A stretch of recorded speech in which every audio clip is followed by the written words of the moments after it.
Hello friends, welcome to one சிறப்பு சமையல். இன்றைக்கி நம்ம என்ன பார்க்க போகிறோம்னா வெஜிடபிள் வித் காளான் பிரியாணி எப்படி செய்யலான்னு பார்க்கலாம் வாங்க. அதுக்கு தேவையான இன்க்ரீடியன்ஸ்லாம் எடுத்து வச்சுருக்கேன். அது என்னென்னு பார்த்துடலாம். நான் வந்துட்டு 200 கிராம் மஷ்ரூம் எடுத்து வச்சுருக்கேன். இது பட்டன் மஷ்ரூம். இது கூட ஒரு துண்டு இஞ்சி, 3 பல் பூண்டு, ஒரு பச்சை மிளகாய், பச்சை பட்டாணி இந்த மாதிரி தோலோட ஃப்ரெஷ்ஷான பச்சை பட்டாணி வாங்கி வச்சுருக்கிறேன். எது காஞ்ச பட்டாணியாக இருந்தால் ஒரு 8 மணி நேரம் ஊற வச்சு 4 விசில் விட்டு எடுத்துக்கிட்டிங்கன்னா சரியாக இருக்கும். ஒரு கேரட்டு, 10 பீன்ஸு, 2 பெரிய வெங்காயம் எடுத்து வச்சுருக்கிறேன். மீடியம் சைஸ் வெங்காயம், 3 தக்காளி, பெரிய தக்காளியாக இருந்தால் 2 தக்காளி போதும். ஒரு கையளவு புதினா, ஒரு கையளவு கொத்தமல்லி. இப்போது இதெல்லாம் க்ளீன் பண்ணிக்கலாம். இப்போது இந்த சாப்பாடுக்கு தேவையான ரைஸ் எடுத்துக்கலாம். 1 டம்ளர் பாஸ்மதி அரிசி எடுத்து நல்லா கழுவிட்டு 1/2 hour ஊற வச்சுருக்கோம். ஹோல் ஸ்பைசஸ்லாம் எடுத்து வச்சுருக்குறோம். ஒரு 6 to 8 முந்திரி பருப்பு எடுத்து வச்சுருக்கோம். இந்த முந்திரி பருப்பு ஆப்ஷனல் தான், தேவைன்னா சேர்த்துக்கலாம், இல்லைன்னா ஸ்கிப் பண்ணிக்கலாம்.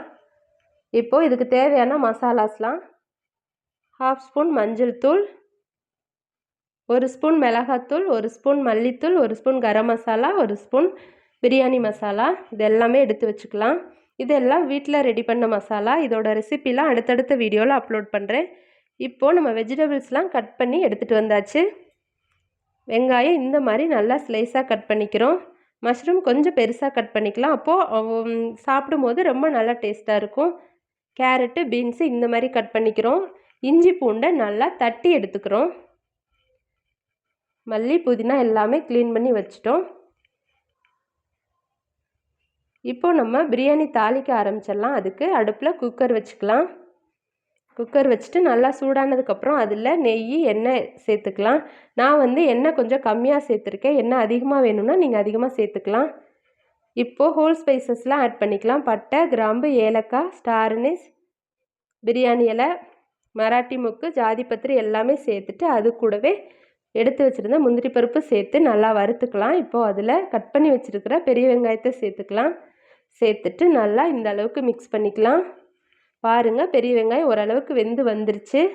இப்போ இந்த ஸ்டேஜில் தட்டி வச்சுருக்கிற இஞ்சி பூண்டு சேர்த்துக்கலாம். இஞ்சி பூண்டு பேஸ்ட்டாக ஆக்கி சேர்க்குறத விட இந்த மாதிரி தட்டி சேர்க்கும் போது ரொம்ப நல்ல ஃப்ளேவராக இருக்கும். இப்போது இதில் பச்சை மிளகாய் சேர்த்துக்கலாம். அது கூடவே தக்காளியும் சேர்த்துட்டு நல்லா வதக்கி விட்டுக்கலாம். இந்த மாதிரி 2 கலர் கலந்துட்டு அதில் இப்போ தக்காளி நல்லா வதங்குறதுக்கு தக்காளி அளவுக்கு கொஞ்சமாக உப்பு சேர்த்துக்கலாம். சேர்த்துட்டு நல்லா கலந்து விட்டுட்டு ஒரு லிட்டு போட்டு க்ளோஸ் பண்ணி ஒரு 3 minutes விட்டோன்னா போதும்.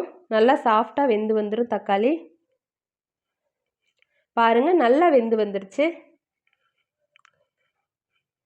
இந்த அளவுக்கு சாஃப்டாக நல்லா வெந்து வந்துருச்சு. நம்ம எண்ணெய் கம்மியாக ஊற்றிருக்கறனால இந்த மாதிரி சிம்மில் வச்சு 3 minutes மூடி வச்சு வேக வைக்கும் போது ரொம்ப நல்லா சாஃப்டாக வெந்து வந்துடும்.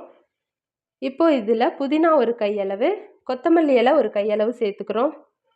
சேர்த்துட்டு எல்லாத்தையும் நல்லா ஒரு மிக்ஸ் கொடுத்துக்கலாம். புதினா, மல்லி நல்லா சுருங்கி வந்ததுக்கப்புறம் நம்ம எடுத்து வச்சுருக்கிற மசாலா பொடியெல்லாம் ஆட் பண்ணிக்கலாம். காரம் அதிகமாக தேவைப்படுதுன்னா கொஞ்சம் காரத்தூள் அதிகமாக சேர்த்துக்கலாம், மிளகாய்த்தூள் சேர்த்துட்டு எல்லாத்தையும் நல்லா ஒரு மிக்ஸ் கொடுத்துக்கலாம். சிம்லேயே வச்சு மிக்ஸ் பண்ணி விடுங்க. ஹையில் வச்சா மசாலா பொடியெலாம் தீஞ்சு போயிடும். அதனால சிம்மில் வச்சு பொறுமையாக இந்த அளவுக்கு கிளறி விட்டோன்னா நல்லா வரும், தீஞ்சு போகாது. இப்போது நல்லா வதங்கி வந்துருச்சு. மசாலாவோட பச்சை வாசனைலாம் போயிடுச்சு. இந்த ஸ்டேஜில் நம்ம எடுத்து வச்சுருக்கிற வெஜிடபிள்ஸ்லாம் ஆட் பண்ணிக்கலாம்.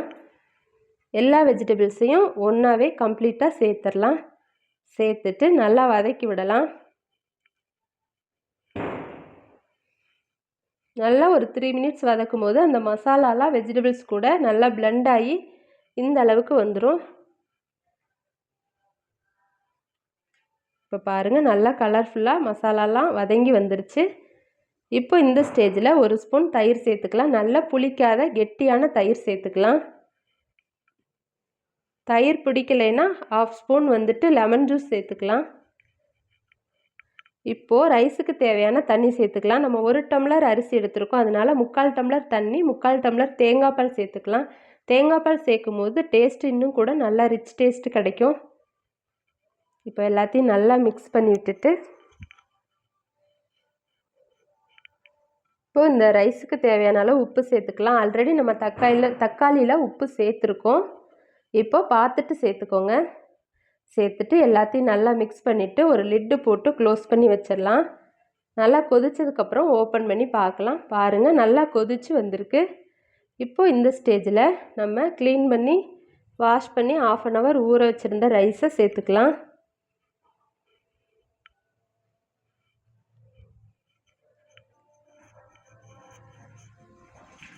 ரைஸ் சேர்த்துட்டு நல்லா மிக்ஸ் பண்ணிக்கலாம்.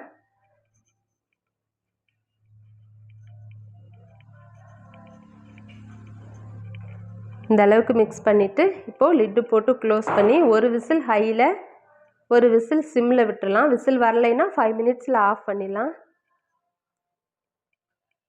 இப்போது வெந்து வந்துருச்சு, ஸ்டீம் அடங்கிடுச்சு. ஓப்பன் பண்ணி பார்க்கலாம். பாருங்கள், நல்லா வெந்து வந்திருக்கு.